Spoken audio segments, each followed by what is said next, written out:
സ്വന്തം കൂടെ പഠിച്ച സുഹൃത്തിൻ്റെ വീട്ടിൽ കൂലിപ്പണിക്ക് വരെ പോയി. ഇന്ന് അവൻ എത്തി നിൽക്കുന്നത് 500ഓളം വിദ്യാർത്ഥികളെ പഠിപ്പിക്കുന്ന ഒരു അധ്യാപകനായിട്ടാണ്. എൻ്റെ പൊന്ന് സുധി, 10ാം ക്ലാസ് 3 തവണ തോറ്റ ഒരു മനുഷ്യൻ എൻ്റെ മുന്നിൽ ഇരിക്കുന്നത്. അതെ, തീർച്ചയായിട്ടും. പക്ഷെ എനിക്ക് തോറ്റു, 4ാമത്തെ വട്ടം പാസ്സായി, അങ്ങനത്തെ ഒരു മനുഷ്യനാണ് ഇരിക്കുന്നത് പറയണം. I'm a person who lost my 10th standard 3 times and even I scored a 0 mark in English. But the failure was not kind of a motivation for me to commit suicide. I really struggled a lot to continue my studies and I started learning English. ഇല്ലാതാക്കിയതും ഇന്ന് എന്തെങ്കിലുമൊക്കെ ആക്കിയതും ഇംഗ്ലീഷാണ്. ഇംഗ്ലീഷിനെ മറക്കത്തില്ല. English മറക്കാൻ പറ്റില്ല. സ്വാഭാവികമായിട്ടും ആ കാലഘട്ടത്തിന്റെ തെളിവ് എന്ന് പറയുന്നത് പഠിക്കാൻ അത്ര മിടുക്കനല്ല എന്നുള്ളത് തന്നെയാണ്. അലമ്പരായിരുന്നു. അല്ലെങ്കിൽ ഇത്രയും തവണ അടുപ്പിച്ച് തോൽക്കാൻ സാധ്യതയില്ല. അങ്ങനെയുള്ളവരെ പൊട്ടന്മാരെന്ന് തന്നെ പറയത്തുള്ളൂ. പൊട്ടന്മാര്, മണ്ടന്മാര്, ഒന്നിനും കൊള്ളാത്തതെന്നൊക്കെ വിളിയൊക്കെ നമ്മൾ കുറെ കേട്ടിട്ടുണ്ട്. പിന്നെ സ്വാഭാവികമായിട്ടും കൂലിപ്പണിയാണ് അവിടെ നിന്ന് നമുക്ക് കിട്ടുന്ന ഒരു പരിപാടി. സുധിയുടെ ലൈഫിലെ ടേണിംഗ് പോയിന്റ് എന്തായിരുന്നു? എൻ്റെ ലൈഫിൽ ഒരുപാട് ടേണിംഗ് പോയിന്റ് ഉണ്ട്. അതിൽ ഏറ്റവും ഇമ്പോർട്ടൻ്റ് ആയിട്ടുള്ള ടേണിംഗ് പോയിന്റ്, ഞാനവിടെ പണിയെടുത്തുകൊണ്ടിരിക്കുമ്പോഴാണ് എൻ്റെ കൂടെ പഠിച്ചവൻ എന്ത് ചെയ്യുന്നത്, അവൻ്റെ വീടാണ് ഉണ്ടാക്കുന്നത്. കൂടെ പിടിച്ചവര് വീട്ടിലാണ് ജോലിക്ക് പോണേ. ഇൻസൾട്ടാണ് സുധി ഈ ലോകത്തിലെ ഏറ്റവും വലിയ ഇൻവെസ്റ്റ്മെന്റ് അല്ലേ? അവിടെ എനിക്കൊരു പോയിന്റ് ആഡ് ചെയ്യാണ്ടില്ല. എന്നെ എന്ത് വെച്ചാണോ അവൻ ഇൻസൾട്ട് ചെയ്തത് അത് അവനെ കൊണ്ട് മാറ്റി പറയിപ്പിക്കണം എന്ന ചിന്ത എനിക്കുണ്ടാവാം. ആ ചിന്തയാണ് investment. Failure should give you a kind of energy to work harder, smarter, to make a belief or to make a people to think that you are an extraordinary human being. തോക്കുവാണ് ഇങ്ങനെ നോക്കണം. എങ്ങനെ? നിങ്ങൾ ഏത് മേഖലയിലാവണം എന്നാണോ ആഗ്രഹിക്കുന്നത് അവിടെയുള്ള ക്വാളിറ്റികൾ അല്ലെങ്കിൽ അതിന് എന്തൊക്കെ ക്വാളിറ്റീസ് വേണോ അത് നിങ്ങൾക്ക് എന്ത് ചെയ്യാൻ പറ്റണം, ഇമ്പ്രൂവ് ചെയ്യാൻ പറ്റണം. അതല്ല നിങ്ങൾക്ക് സർട്ടിഫിക്കറ്റ് മാത്രം പിടിച്ചിട്ട് ഐ ഡോണ്ട് തിങ്ക് ഈ കാലഘട്ടത്തിൽ അത് അത്രത്തോളം സക്സസ്ഫുൾ ആണെന്ന് എനിക്കറിയില്ല. എല്ലാവർക്കും നമസ്കാരം. ഞാൻ Ajin Varghese. Variety made new chat ഷോയിലേക്ക് ഏവർക്ക് സ്വാഗതം. ഇന്ന് എന്നോടൊപ്പം ഉള്ളത്, ഇപ്പോൾ ഒരുപാട് വിദ്യാർത്ഥികൾ 10ഉം +2 ഒക്കെ തോറ്റ് കഴിയുമ്പോൾ ആത്മഹത്യ ചെയ്യും. ശരിക്കും അങ്ങനെ തോൽവി ആത്മഹത്യക്ക് കാരണമാണോ, അല്ലെങ്കിൽ ആത്മഹത്യ ചെയ്യാതെ എങ്ങനെ നമുക്ക് റിക്കവർ ആകാം എന്നൊക്കെയാണ് ഒരു ഉത്തമ ഉദാഹരണം എന്നോടൊപ്പം ഉള്ളത്. ഇന്ന് ലൈഫിൽ ഇത്രയധികം പാഠങ്ങൾ പഠിച്ചൊരു വ്യക്തി ഇനി ഉണ്ടോ എന്ന് ചോദിച്ചാൽ എനിക്ക് സംശയം കേട്ടോ. അപ്പോൾ കൂടുതൽ നമുക്ക് ചോദിച്ചറിയാം. സ്വാഗതം ചെയ്യാം. സുനി പൊന്നാനി, നമസ്കാരം. Thank you very much. മച്ചാനെ, കണ്ടതിലൊക്കെ ഒരുപാട് സന്തോഷം. ഇന്ന് എൻ്റെ മുന്നിലിരിക്കണമെങ്കിൽ അല്ലെങ്കിൽ വെറൈറ്റി മീഡിയ വരണമെങ്കിൽ ഒരു കാരണമുണ്ടല്ലേ? ഞാൻ ആദ്യം ഇൻട്രോയിൽ പറഞ്ഞ പോലെ ഒരുപാട് വിദ്യാർത്ഥികൾ ഇപ്പം 10ഉം +2 ഒക്കെ തോറ്റ് കഴിയുമ്പം നേരെ കയറെടുക്കുക, മരിക്കുക, തൂങ്ങുക, അങ്ങനത്തെ ഒരു പ്രോസസ്സാണ്. അങ്ങനെ ഒരു വ്യക്തിയായിരുന്നു മച്ചാൻ. അപ്പോൾ ബ്രോ ഉദ്ദേശിച്ചത് തോൽവി ആത്മഹത്യക്ക് കാരണമാണോ അല്ലെങ്കിൽ തോറ്റ് കഴിഞ്ഞാൽ ആത്മഹത്യ ചെയ്യേണ്ടതുണ്ടോ എന്നാണെങ്കിൽ ഞാൻ പറയാ അതിൻ്റെ ആവശ്യമില്ല എന്നാണ്. കാരണം ഉണ്ടെങ്കിൽ ഞാനൊരു 3-4 വട്ടം എന്ത് ചെയ്യണമായിരുന്നു, ആത്മഹത്യ ചെയ്യണമായിരുന്നു. കാരണം ചെയ്യാനുണ്ടായ കാരണം എന്തുവാ? അങ്ങനെ തോന്നിയത് തോന്നാനുള്ള കാരണം ചെയ്യാതിരിക്കാനോ ചെയ്തില്ലല്ലോ മച്ചാൻ? ഇല്ല, ചെയ്തില്ല. അതാ ഞാൻ ചോദിക്കുന്നത്. ചെയ്യാനുള്ള കാരണമാണ് ഞാൻ അന്വേഷിക്കുന്നത്. റൈറ്റ്. ബിക്കോസ് ഇപ്പോൾ ഒരു വിദ്യാഭ്യാസപരമായിട്ടാണ് ഇപ്പോൾ ഞാൻ കൂടുതൽ തോൽവികൾ എൻ്റെ ലൈഫിൽ ഉണ്ടായിട്ടുള്ളത്. ജീവിതത്തിലും ചിലതൊക്കെ ഉണ്ടായിട്ടുണ്ട്. പക്ഷേ സ്കൂളിങ്ങിൽ എനിക്ക് അപാരമായ തോൽവികൾ ഉണ്ടായിട്ടുണ്ട്. പ്രത്യേകിച്ച് 10ാം ക്ലാസ് എന്ന് പറയുന്ന ഒരു സംഭവം എന്നെ വല്ലാണ്ട് തോൽപ്പിച്ച് കളഞ്ഞ ഒരു പരീക്ഷയാണ്. 3-4 വട്ടം ഞാൻ എന്ത് ചെയ്തിട്ടുണ്ട്. 3 വട്ടം ഞാൻ തോറ്റു, 4ാമത്തെ വട്ടം ഞാൻ എന്ത് ചെയ്തു, പാസ്സായിട്ടുണ്ട്. എക്സാം എഴുതി പാസ്സായിട്ടുണ്ട്. അതായത് 10ാം ക്ലാസ് 3 തവണ തോറ്റ ഒരു മനുഷ്യൻ എൻ്റെ മുന്നിൽ ഇരിക്കുന്നത്. അതെ, തീർച്ചയായിട്ടും. പക്ഷേ എനിക്ക് തോറ്റു, 4ാമത്തെ വട്ടം പാസ്സായി, അങ്ങനത്തെ ഒരു മനുഷ്യനാണ് ഇരിക്കുന്നത് പറയണം. മറ്റേ ഞാൻ ഫുള്ള് തോൽവിയാന്ന് ആൾക്കാർ വിചാരിക്കും. 10ൽ 3 തവണ തോറ്റു, 4ാമത്തെ തവണ എഴുതി ജയിച്ചെന്ന് പറഞ്ഞു. പക്ഷേ ഇതെനിക്ക് വിശ്വസിക്കാൻ പറ്റത്തില്ല കേട്ടോ. ഓപ്പണായിട്ട് പറയുന്നതുകൊണ്ട് തോന്നല്ലേ? അല്ല, വിശ്വസിക്കാൻ ഒരുവിധ ആളുകൾക്ക് അത് വിശ്വസിക്കാൻ അത്ര എളുപ്പമല്ല. ബിക്കോസ് പ്രത്യേകിച്ച് ഈ ഒരു കാലഘട്ടത്തിൽ പരീക്ഷ എഴുതുന്നവരൊക്കെ എന്ത് ചെയ്യാണ്, ഇപ്പം 100-100 അപ്പോൾ അതുകൊണ്ട് ആൾക്കാർക്ക് അതുകൊണ്ട് തന്നെ ഞാൻ എന്ത് ചെയ്തെന്ന് വെച്ചാൽ ഞാനതിൻ്റെ ഒരു പ്രൂഫ് എടുത്ത് വെച്ചിട്ടുണ്ട്. അതിൻ്റെ ഒരു കാരണം എന്താണെന്ന് വെച്ച് കഴിഞ്ഞാൽ, ഞാൻ ഈ വീഡിയോസുകളൊക്കെ ചെയ്യുന്ന സമയത്ത് പലരും അതിനെ താഴെ ചോദിക്കാറുണ്ട്, സാർ ഇത് തള്ളല്ലേ എന്ന് പറയാം. അതെ, ഇത് കേട്ടപ്പോൾ തന്നെ എനിക്ക് തോന്നാം. ചിലപ്പോൾ എനിക്കും തോന്നുന്നുണ്ട് ഇത് തള്ളാണോ എന്ന്. അപ്പം ഞാനതുകൊണ്ട് എൻ്റെ സർട്ടിഫിക്കറ്റ് എന്ത് ചെയ്തിട്ടുണ്ട്, കയ്യിൽ എടുത്ത് വെച്ചിട്ടുണ്ട്. ഇതാണ് എൻ്റെ ഉള്ള മാർക്കും എൻ്റെ സർട്ടിഫിക്കറ്റും ഒക്കെ ഇതാണ്. ഇതിൽ മാർക്ക് എനിക്ക് ഏറ്റവും കൂടുതൽ മാർക്ക് കിട്ടിയിരിക്കുന്ന സബ്ജക്റ്റ് എന്ന് പറയുന്നത് മലയാളമാണ്. എനിക്ക് ആദ്യം ഇംഗ്ലീഷിൽ 8, പിന്നെ 3, ഫസ്റ്റും സെക്കൻഡും ഉണ്ടല്ലോ. അപ്പോൾ ഇംഗ്ലീഷ് ഫസ്റ്റ് 8, സെക്കൻഡിൽ 3, 2ാമത്തെ വർഷം അത് 5, 8 ആയി. 3ാമത്തെ വർഷം ഞാൻ തോറ്റു. പക്ഷേ എഴുതിയിട്ട് പാസ്സായപ്പോൾ മാർക്ക് 11ഉം 17ഉം ആണ്. എങ്കിൽ സെക്കൻഡിൽ 17, ഇംഗ്ലീഷ് ഫസ്റ്റിൽ 11. അപ്പോൾ ഇതാണ് ആ മാർക്കും സ്കോർ ഷീറ്റും. ഇനി ആരും അത് തള്ളാണെന്ന് എന്ത് ചെയ്യരുത്, പറയരുതെന്ന് എഴുതിയിട്ട് ഞാൻ കാണിച്ചാണ്. ആ കാലഘട്ടത്തൊക്കെ ജയിക്കാൻ എത്ര മാർക്ക് വേണമായിരുന്നു? 210 മാർക്ക് മതി. അപ്പൊ 210 സുധിക്ക് എത്ര മാർക്കുകൾ കിട്ടിയിട്ടുണ്ട്? എനിക്ക് തോന്നുന്നു ഫസ്റ്റത്തിൽ ഒരു 130 സംതിങ് കിട്ടി. പിന്നെ ഒരു 208 അങ്ങനെ എന്തോ കിട്ടി. അത് മൂന്നാമത്തെ വർഷമാണ്. ഒരു 130 180 സംതിങ് കറക്റ്റ് എനിക്ക് ഓർമ്മയില്ല. നാലാമത്തെ വട്ടം എനിക്ക് പാസ്സാവുന്ന സർട്ടിഫിക്കറ്റ് കിട്ടുമ്പോൾ അതിൽ മാർക്ക് 218 ആണ്. അന്ന് 210 മാർക്കാണ് നമുക്ക് എന്ത് വേണ്ടത്? 12 വിഷയം എഴുതിയിട്ട് വേണ്ടത്. ഇപ്പൊ 10 വിഷയമാണ്, ആദ്യം 12 വിഷയം എഴുതിയിട്ട് വേണ്ടത് 210 ആണ്. അതിൽ നാലാമത്തെ വട്ടം പാസ്സായി. അപ്പൊ നമ്മളെ ഇല്ലാതാക്കിയത് ഇതിനകത്ത് മലയാളമോ ഫിസിക്സോ അല്ല, ഇംഗ്ലീഷാണ്. ഇല്ലാതാക്കിയതും ഇന്ന് എന്തെങ്കിലുമൊക്കെ ആക്കിയതും ഇംഗ്ലീഷാണ്. ഇംഗ്ലീഷിനെ മറക്കത്തില്ല, ഇംഗ്ലീഷ് മറക്കാൻ പറ്റില്ല. അപ്പൊ ഞാൻ ചോദിച്ചോട്ടെ, ഇംഗ്ലീഷിനാണ് 3 തവണ തോറ്റെന്ന് പറഞ്ഞു. അതെ. ആദ്യ തവണ ഇംഗ്ലീഷിന് കിട്ടിയതും പിന്നെ കിട്ടിയത് കൂടുതലായിരുന്നു കുറവായിരുന്നു? ആദ്യം കിട്ടിയത്, രണ്ടാമത് കിട്ടിയതും കുറച്ച് കൂടുതൽ, 1 മാർക്കിന്റെ കൂടുതലുണ്ടായിരുന്നു. മൂന്നാമത്തെ വട്ടവും കുറച്ച് കൂടുതലുണ്ടായിരുന്നു.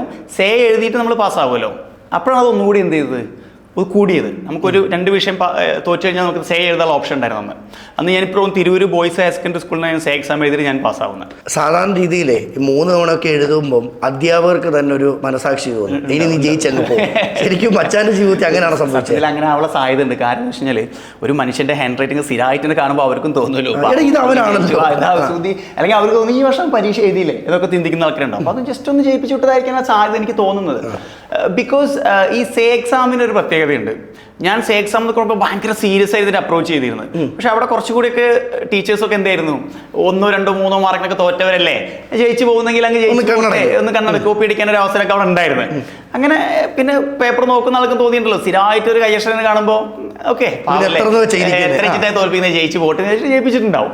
അപ്പൊ മച്ചാനെ 3 തവണ എഴുതി തോറ്റു എന്ന് നമ്മളോട് പറഞ്ഞു കഥ. അത് കഴിഞ്ഞ് സുധി എന്തായിരുന്നു, അല്ലെ ഇന്നിവിടെ ഇരിക്കാനുണ്ടായ കാരണം എന്താണ്? 3 വട്ടം തോറ്റ് 4ാമത്തെ വട്ടം പാസ്സായി. സ്വാഭാവികമായിട്ടും ആ കാലഘട്ടത്തിന്റെ തെളിവ് എന്ന് പറയുന്നത് പഠിക്കാൻ അത്ര മിടുക്കനല്ല എന്നുള്ളത് തന്നെയാണ്. ഒരു അലമ്പലായിരുന്നു. അല്ലെങ്കിൽ ഇത്രയും തവണ അടുപ്പിച്ച് തോൽക്കാൻ സാധ്യതയില്ല. 3-4 വട്ടമൊക്കെ തുടർച്ചയായിട്ട് തോൽക്കുക അത് അത്ര സാധ്യതയുള്ള കാര്യം. അങ്ങനെയുള്ളവരെ പൊട്ടന്മാരെന്ന് തന്നെ പറയുന്നത്. പൊട്ടന്മാര്, മണ്ടന്മാര്, ഒന്നിനും കൊള്ളാത്തതെന്നൊക്കെ വിളിയൊക്കെ നമ്മൾ കുറെ കേട്ടിട്ടുണ്ട്. പിന്നെ സ്വാഭാവികമായിട്ടും കൂലിപ്പണിയാണ് അവിടെ നിന്ന് നമുക്ക് കിട്ടുന്ന ഒരു പരിപാടി. ഒരു തുടർച്ചയായി തോൽക്കുന്ന ഒരു മനുഷ്യൻ ആ കാലഘട്ടത്തിലൊക്കെ കൂലിപ്പണി, ഫാദർ കോൺട്രാക്ട് വർക്ക് ചെയ്യുന്ന ഒരാളായിരുന്നു. ഫാദറിന്റെ കൂലിപ്പണിക്ക് പോകും. ഒരുപാട് പണി ചെയ്തിട്ടുണ്ട് കേട്ടോ. വാർപ്പ് പണി എന്ന് പറഞ്ഞാൽ മനസ്സിലായി. കോൺട്രാക്ടിന്റെ പരിപാടിക്ക് പോയിട്ടുണ്ട്, പെയിന്റിങ്ങിന്റെ പണിക്ക് പോയിട്ടുണ്ട്, കാർപ്പന്ററിന്റെ ജോലിക്ക് പോയിട്ടുണ്ട്, സെയിൽസ്മാൻ ആയിട്ട് നിന്നിട്ടുണ്ട്. അതിലോട്ടൊക്കെ നമ്മൾ വരാം. ഇപ്പോഴും എനിക്ക് വിശ്വസിക്കാൻ പറ്റാത്തത്, നമ്മൾ ഒരു തവണയെ കൂടുതൽ തോറ്റ് കഴിയുമ്പോൾ നമ്മൾ അങ്ങ് വെറുക്കും. പ്രത്യേകം ഇംഗ്ലീഷ് ആണെങ്കിൽ അതിനെ തന്നെ തോക്കുവാണെങ്കിൽ ഇനി ഇത് പഠിക്കുന്നില്ലെന്ന് വിചാരിക്കും. അങ്ങനെ പഠിത്തം നിർത്തിയതാണോ? അല്ല, ആക്ച്വലി എന്താ സംഭവിച്ചാൽ അതിൻ്റെ സത്യാവസ്ഥ പറഞ്ഞു കഴിഞ്ഞാൽ പഠിക്കാൻ ഞാൻ അത്ര മിടുക്കനല്ല എന്നുള്ളതിന് ഏറ്റവും വലിയ തെളിവാണ് 3 തവണ തുടർച്ചയായിട്ട് തോൽക്കുക എന്നുള്ളത്. I was not at all a smart student to study. Like ഇപ്പം എൻ്റെ എല്ലാ ടീച്ചേഴ്സും പറയും, ചില ടീച്ചറിനോട് ചോദിച്ചിട്ടുണ്ട്, എടാ സുധി 8ാം ക്ലാസ്സിൽ മുതൽ ഈ ഉച്ചക്കഞ്ഞി ഉപ്പുമാവൊന്നും കിട്ടില്ല, പിന്നെ എന്തിനാണ് ഈ വരുന്നതൊക്കെ ചോദിച്ചിട്ടുണ്ട്. തമാശ പുറത്തൊക്കെ ചോദിച്ചിട്ടുണ്ട്. അപ്പം അത്രയും നന്നായി പഠിക്കുന്ന ഗണത്തിലല്ലാത്തൊരു സ്റ്റുഡൻറ്റ് തിരഞ്ഞെടുക്കുന്ന ഒരു മാർഗ്ഗം എന്ന് പറയുന്നത് എന്തെങ്കിലും പണിക്ക് പോകുന്നത് തന്നെയാണ്. കാരണം പഠിക്കാൻ മിടുക്കനല്ല, പിന്നെ അവിടെ പോയിട്ട് എന്ത് ചെയ്യാനാണ്? പിന്നെ അവിടുന്ന് ഏതൊരു മനുഷ്യന്റെ ജീവിതത്തിലും ഓരോ അവസരങ്ങൾ ഉണ്ടായിരിക്കും. ആ അവസരങ്ങൾ ഒരു പക്ഷേ ഈ ടേണിംഗ് പോയിന്റ് എന്നൊക്കെ നമ്മൾ വിളിക്കില്ലേ, അത് ചില ഇൻസൾട്ടിങ് ആവാം, അല്ലെങ്കിൽ ചില എന്തെങ്കിലും ഓപ്പർച്യൂണിറ്റി ആവാം, ചില കാര്യങ്ങളാവും. അങ്ങനത്തെ ഒരു കാര്യം എൻ്റെ ലൈഫിലുണ്ടായി. സുധിയുടെ ലൈഫിലെ ടേണിംഗ് പോയിന്റ് എന്തായിരുന്നു? എൻ്റെ ലൈഫിൽ ഒരുപാട് ടേണിംഗ് പോയിന്റ് ഉണ്ട്. അതിൽ ഏറ്റവും ഇമ്പോർട്ടൻ്റ് ആയിട്ടുള്ള ടേണിംഗ് പോയിന്റ് അത് ഇംഗ്ലീഷ് പഠിക്കുന്നതിനല്ല, എൻ്റെ ജീവിതത്തിൽ ഞാൻ മാറണം, ഞാൻ ഒരുപാട് ഇൻസൾട്ട് ചെയ്യപ്പെടുന്നുണ്ട്, ഇങ്ങനെയല്ല ഞാൻ ജീവിക്കേണ്ടത്, ഇതെല്ലാം ഞാൻ അർഹിക്കുന്നത് എന്ന എൻ്റെ ഒരു ചിന്ത ഉണ്ടാക്കാനുള്ള കാരണം ഞാൻ ഈ കൂലിപ്പണിക്ക് പോയ കാര്യം പറയുന്നല്ലോ. അപ്പോൾ ഫാദറിൻ്റെ കൂടെ വാർപ്പിൻ്റെ പണിക്ക് പോകുന്ന ഞങ്ങളുടെ നാട്ടിൽ കൈലാസങ്ങൾ എന്ന് പറഞ്ഞൊരു സ്ഥലമുണ്ട്, ജിം റോഡ് എന്ന് പറയും. അവിടെ അതുപോലെ ഞാനൊരു പുതിയ വീടിൻ്റെ വർക്കിന് പോവാണ്. ഫാദറിൻ്റെ വർക്ക്, ഫാദർ എൻ്റെ കോൺട്രാക്ടർ ആയിരുന്നു. അപ്പോൾ അതിൻ്റെ വർക്കിന് പോകുന്ന സമയത്ത് ഞാനവിടെ പണിയെടുത്തുകൊണ്ടിരിക്കുമ്പോഴാണ് എൻ്റെ കൂടെ പഠിച്ചവൻ എന്ത് ചെയ്യുന്നത്, അവൻ്റെ വീടാണ് ഉണ്ടാക്കുന്നത്.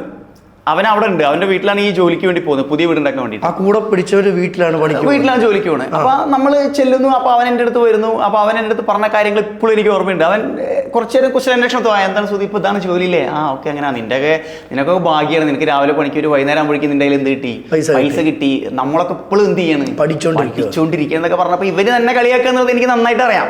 കാരണം ഇവൻ എൻ്റെ കൂടെ പഠിച്ചവനാണല്ലോ, അപ്പൊ ഇവന്റെ പൾസ് എനിക്കറിയാം. അപ്പോൾ അവൻ പറഞ്ഞു, എടാ എനിക്ക് കുറച്ച് കാര്യങ്ങൾ പഠിക്കാനുണ്ട്, നീ എന്തായാലും നിന്റെ പണി നടക്കട്ടെ, ഞാൻ എന്തായാലും ഉച്ചയ്ക്ക് നീ ഊണഴിക്കാൻ നിൽക്കുമ്പോൾ നമുക്ക് സംസാരിക്കാന്ന് പറഞ്ഞു. അപ്പൊ ഇത് ചുരുക്കി പറഞ്ഞാൽ കുറെ എനിക്ക് കൊളുത്തി. അപ്പൊ ഞാനിങ്ങനെ വിചാരിച്ചു, ഈ ദൈവം ഇനി ഇവിടുന്ന് മുങ്ങണല്ലോ, കാരണം അവൻ ഇനി എന്ത് ചെയ്യും, ഉച്ചയ്ക്ക് വരും, ഉച്ചയ്ക്ക് വന്നാൽ അവൻ്റെ അടുത്ത് എന്ത് ചെയ്യണം, ഇത് തന്നെ വീണ്ടും കേൾക്കണം. അപ്പൊ ഞാൻ ഉച്ചയ്ക്ക് ശേഷം നൈസായിട്ട് അവിടെ നിന്ന് എന്ത് ചെയ്ത് വലിഞ്ഞു. മുങ്ങി. പിന്നെ സ്വാഭാവികമായിട്ട് ഞാൻ ചിന്തിക്കായിരുന്നു സീരിയസ്ലി, ഇതൊരു മോട്ടിവേഷൻ പറയുന്നില്ല. ഐ വാസ് സീരിയസ്ലി തിങ്കിങ്, ഇതെന്താ എനിക്ക് മാത്രം ഇങ്ങനെ, ഇത് ആദ്യത്തെ അനുഭവം എന്നല്ല, എനിക്ക് ഒരുപാട് ആളുകൾ എനിക്കിങ്ങനെ കുത്തുവാക്കുകളൊക്കെ നമുക്കിങ്ങനെ കേൾക്കുന്നുണ്ട്. So I was thinking that I want to change myself. എനിക്കൊന്ന് എന്ത് ചെയ്യണം, മാറണം. ഇങ്ങനെ ജീവിതത്തിൽ ജീവിച്ചിട്ടൊരു കാര്യമൊന്നുമില്ല, ആരും വില വയ്ക്കുന്നില്ല, ആരും റെസ്പെക്ട് ചെയ്യുന്നില്ല. വീട്ടിൽ റെസ്പെക്ട് ചെയ്യുന്നത് മകനായി എന്നതുകൊണ്ട് മാത്രം ആണ് അച്ഛനും അമ്മയും ചിലപ്പോൾ എന്ത് ചെയ്യുന്നുണ്ടാവുക, അവരല്ലേ ഇപ്പൊ നമ്മളെ പ്രൊഡക്ഷൻ, അതുകൊണ്ട് അവർ ചിന്തിക്കുന്നുണ്ടാവും എന്തോ ഇവരെ നോക്കിയില്ലെങ്കിലോ എന്നുള്ള ലെവലൊക്കെ ചിന്തിക്കുന്നുണ്ട്. അങ്ങനെ മാത്രമേ ആളുകൾ എന്നെ ട്രീറ്റ് ചെയ്യുന്നുള്ളൂ വീട്ടിൽ പോലും. അപ്പോൾ അവിടെ നിന്ന് എനിക്ക് മാറണം, എന്തെങ്കിലുമൊക്കെ ആവണം എന്നൊരു ചിന്ത എനിക്ക് അവിടെ നിന്ന് എന്ത് ചെയ്തിരുന്നു, എനിക്കിങ്ങനെ ഉണ്ടായിരുന്നു. ആ ഒരു മാറ്റമാണ് ഞങ്ങൾക്ക് അറിയേണ്ടത്. റൈറ്റ്. അത് അങ്ങനെ ആ ഒരു ചിന്ത എനിക്ക് സത്യത്തിൽ മാറ്റണം, അല്ലെങ്കിൽ എന്നെ ഒന്ന് മാറ്റണം, എനിക്കൊന്ന് മാറണം എന്നുള്ളൊരു ചിന്ത എനിക്കുണ്ടായിരുന്നു. അങ്ങനെ ആ സമയത്താണ് ഈ ഇംഗ്ലീഷ് പഠിക്കണം എന്നുള്ളൊരു കാര്യം. അതിനും ഒരു സ്റ്റോറി ഉണ്ട്. എൻ്റെ ഒരു ഫ്രണ്ട് ഉണ്ട് ശ്രീരാഗ് എന്ന് പറഞ്ഞിട്ട്, അവനൊരു എൻ്റെ അടുത്ത് വന്നിട്ട് പറയുന്നു, സുധി എനിക്ക് എന്ത് ചെയ്യണോടാ ഇംഗ്ലീഷ് പഠിക്കണം. അപ്പോൾ ഞാൻ ചോദിച്ചു, ഇംഗ്ലീഷ് പഠിക്കണമെങ്കിൽ ഇപ്പോൾ സ്കൂളിൽ പോകണ്ടേ, എവിടുന്ന് ഇംഗ്ലീഷ് പഠിക്കണം? അപ്പോഴാണ് പറഞ്ഞത് എനിക്ക് ഇംഗ്ലീഷ് സംസാരിക്കാനാണ് പഠിക്കേണ്ടത്, സ്പോക്കൺ ഇംഗ്ലീഷിൻ്റെ ക്ലാസ്സിന് പോകണം. അപ്പോൾ അവനന്ന് ബോംബെയിലാണ്, അപ്പോൾ അവനെന്തോ ജോലിയുമായി ബന്ധപ്പെട്ട് പഠിക്കണം എന്ന് പറഞ്ഞു. ഞാൻ പറഞ്ഞു എൻ്റെ അടുത്ത് എന്തില്ല, കാശൊന്നുമില്ല, പിന്നെ എനിക്ക് ഇംഗ്ലീഷ് ഒട്ടും എന്ത് ചെയ്യില്ല, ഇഷ്ടമല്ല, അറിയില്ല, ഒന്നും അറിയില്ല. ഞാൻ നിന്നിട്ട് വന്നിട്ട് എന്ത് ചെയ്യണം? അപ്പോൾ അവൻ പറഞ്ഞ ഫീസൊക്കെ ഞാൻ എന്ത് ചെയ്തല്ലോ കൊടുത്തല്ലോ. അപ്പോൾ അന്ന് അവൻ്റെ പൾസർ ബൈക്ക് ഉണ്ട്. അന്നത്തെ കാലത്ത് അറിയുമെന്നറിയില്ല, വലിയ ഇങ്ങനെ ഉരുണ്ട റൗണ്ടിലുള്ള ഒരു ഹെഡ്ലൈറ്റ് ഒക്കെ ഉള്ള വലിയ വലിപ്പമുള്ള ഒരു പൾസർ വണ്ടിയായിരുന്നു. അപ്പോൾ അന്ന് 5 6 ഗിയറും കണ്ട അതിനകത്തുണ്ട്. അപ്പോൾ ആ വണ്ടി അവൻ്റെ അടുത്താണ് ഞങ്ങളുടെ ലൊക്കേറ്റിൽ ആദ്യമുള്ളത്. അപ്പോൾ അതിൽ പോവുകയും ചെയ്യുക, ഇടയ്ക്കൊന്ന് ഓടിക്കുകയും ചെയ്യുന്ന ലെവലാണ് ഞാൻ വേണ്ടി പോകുന്നത്. അങ്ങനെ അവിടെ പോയി ക്ലാസ്സിലൊക്കെ നൈറ്റ് ക്ലാസ് ആയിരുന്നു കേട്ടോ. അപ്പോൾ അവിടെ പോയി സിറ്റുവേഷനൊക്കെ അടിപൊളി, കുഴപ്പമില്ല, സാറിൻ്റെ കുറച്ച് റിലേറ്റീവ്സും ഒക്കെ ഉണ്ട്, പഠിക്കാൻ വേണ്ടിയിട്ടൊക്കെ ഉണ്ട്. അങ്ങനെ ഇംഗ്ലീഷ് പഠിക്കലെങ്കിൽ തുടങ്ങി. അപ്പം ആ സമയത്ത് ഒരു കുട്ടീനെ ഞാൻ പരിചയപ്പെടുകയാണ്. പെൺകുട്ടി. ആ കുട്ടിക്ക് ഇംഗ്ലീഷ് അറിയുള്ളൂ, കുട്ടി മലയാളം അറിയുമെന്ന് എനിക്കറിയില്ല. ആ കുട്ടി ഇംഗ്ലീഷിലാണ് സംസാരിക്കുന്നത്. അപ്പോൾ എല്ലാവരുടെ അടുത്തും വന്നിട്ട് ഇംഗ്ലീഷിൽ ചോദ്യങ്ങൾ ചോദിക്കുന്നുണ്ട്, എല്ലാവരും സംസാരിക്കുന്നുണ്ട്. അപ്പം ഞാനും കയറി എന്ത് ചെയ്യാണ്, സംസാരിക്കണം. അപ്പം നമ്മുടെ കയ്യിൽ അപ്പോഴും എന്തുണ്ട്, ഈ what is your name, where are you from, what are you doing, how are you, അതൊക്കെ ഉണ്ടല്ലോ. അപ്പോൾ ഞാനതൊക്കെ വെച്ച് അലക്കി. അന്നും ഞാനൊരു സ്റ്റൈലിലാണ് ചോദിക്കുക, how are U, what are you doing എന്നൊക്കെ ചോദിക്കും. അപ്പോൾ ഈ കുട്ടി ആൻസർ പറയുന്നുണ്ട്. ആൻസർ കിട്ടിയാൽ നമ്മളത് മറക്കണം, കാരണം ആൻസർ അറിഞ്ഞിട്ടുള്ള കാര്യമൊന്നുമില്ല, കാരണം അതിൻ്റെ അപ്പുറത്തേക്ക് ചോദിക്കാനൊന്നും അറിയില്ല. അങ്ങനെ ക്വസ്റ്റ്യൻസ് കഴിഞ്ഞപ്പോൾ ഞാൻ ആ കുട്ടിയോട് ചോദിച്ചു, ആർ യു മാരീഡ് എന്ന് ചോദിച്ചു. അപ്പോൾ ഈ കുട്ടിയെ അത് പറഞ്ഞ ഉടനെ കുട്ടിയുടെ മുഖത്തെ എക്സ്പ്രഷനൊക്കെ എന്ത് ചെയ്ത് ഇത് മാറി. അപ്പോൾ കുറച്ച് സൗണ്ടൊക്കെ എന്ത് ചെയ്ത് ഇങ്ങോട്ട് കൂടി. അപ്പോൾ എനിക്ക് മനസ്സിലായി ഇത് എവിടെയോ എന്ത് ചെയ്തിട്ടുണ്ട്, ഒരു പാളിച്ച പറ്റിയിട്ടുണ്ട്. കാരണം ഇതുവരെ സൗമ്യമായി സംസാരിച്ചിരുന്ന ഒരു പെൺകുട്ടി പെട്ടെന്ന് എന്ത് ചെയ്യാണ്, റിയാക്ട് ചെയ്യണം. അപ്പോൾ എന്താ സംഭവം എന്ന് വെച്ചാൽ ഈ കുട്ടി ഓൾറെഡി എന്നോട് പറഞ്ഞിട്ടുണ്ട് ആ കുട്ടി 8th-ലോ 9th-ലോ ആണ് എന്ത് ചെയ്യുന്നത്, പഠിക്കുന്നത്. അപ്പോൾ എനിക്കത് കത്തിയിട്ടില്ല. അപ്പോൾ ഞാൻ ആർ യു മാരീഡ് ഇതൊക്കെ അല്ലേ ചോദിക്കാന്ന് ചോദിച്ചിട്ട്, കാരണം കുട്ടിനെ കാണാൻ അത്യാവശ്യം കുറച്ച് ഹൈറ്റും വെയിറ്റും ഒക്കെ ഉണ്ട്. അപ്പൊ പിന്നീട് എനിക്ക് മനസ്സിലായി ഇവള് നൈസായിട്ട് എന്നെ എന്ത് ചെയ്താണ്, എടാ നാണുണ്ടോ നിനക്ക്, നീ ഇത്ര പോത്ത് പോലെ ആയില്ല എന്നുള്ള ലെവലിൽ അവള് സംസാരിക്കുന്നുണ്ട്. ഒരു 8ാം ക്ലാസ് പഠിക്കുന്ന കുട്ടിയുടെ അടുത്ത് 6 പേരൊക്കെ ചോദിക്കാൻ പാടുണ്ടെന്നുള്ള ലെവലിൽ ചോദിക്കുന്നത്. അപ്പൊ ഞാനിങ്ങനെ എല്ലാവരും എന്നെ ചുറ്റുള്ളവരൊക്കെ നോക്കുന്നുണ്ട്. അപ്പൊ ഞാനിങ്ങനെ ഒന്ന് ചൂളി നിന്ന്, യോ പാളിയല്ലോ, പറഞ്ഞു പോയി പാളിയുണ്ടല്ലോ. അപ്പൊ അന്ന് ഞാനൊരു സ്ട്രോങ് ഡിസിഷൻ എടുത്തു, ഇംഗ്ലീഷ് എന്ത് ചെയ്യണം, പഠിക്കണം. ഇംഗ്ലീഷ് സംസാരിക്കാൻ പഠിക്കാണ്ട് ഞാൻ എന്ത് ചെയ്യുന്നില്ല, പിന്മാറുന്നില്ല എന്ന് തീരുമാനമെടുത്തു. ഇംഗ്ലീഷ് പഠിക്കണം എന്നൊരു തീരുമാനമെടുത്തു. അത് പഠിച്ചു. ഇന്ന് കുറേ ആളുകളെ ഞാൻ എന്ത് ചെയ്യുന്നു, പഠിപ്പിക്കുന്നു. അത് പഠിപ്പിക്കുന്ന ഒരു സ്ഥാപനം സ്വന്തമായിട്ട് എന്ത് ചെയ്തു, സ്റ്റാർട്ട് ചെയ്തു.